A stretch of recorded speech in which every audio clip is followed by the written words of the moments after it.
to the Americas. All right. So very next paragraph, it says the Melungeons. All right. I know a lot of you've heard of this before, but we're getting into Melungeon history, territory.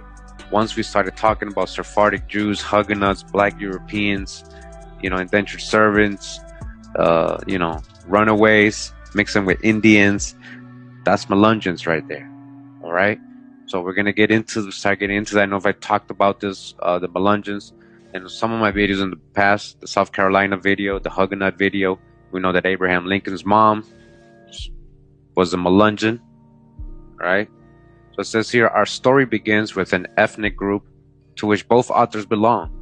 The Melungeons are a people who have been dwelling in the Appalachian Mountains of the southeastern United States for between 300 and 500 years. Their origins have been the subject of intense speculation for at least 3 centuries. Typically, they are described as having dark skin. Alright, typically what? The Melungeons have what? Dark skin. Black or dark brown straight hair, brown or blue eyes, and European features. Alright, so they're dark skin with European brown and blue eyes and European features. Alright.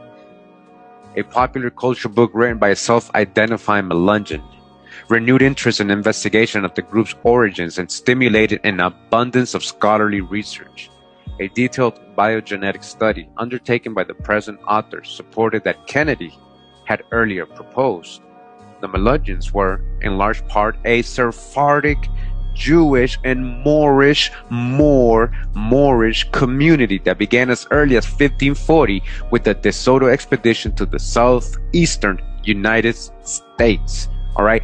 Who were these Melungeons in a large part? Again, all right, and this is something you can research, and you would keep running into this. As you keep researching it, you'll see that this is true. This is what they were talking about being true, documented history. Sephardic Jewish, Sephardic, got my videos on Sephardic Jews. Mainly, there was a consensus that these people are so-called black or very dark-skinned, swarthy.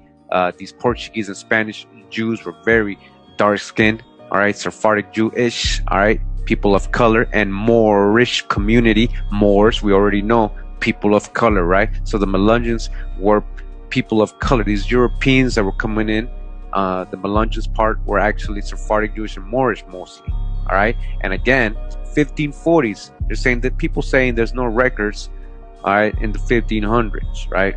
Well, De Soto and all these people, they did kind of write down when they traveled and who they brought and what was going on. This stuff is kind of recorded, right, when they were first coming and colonizing.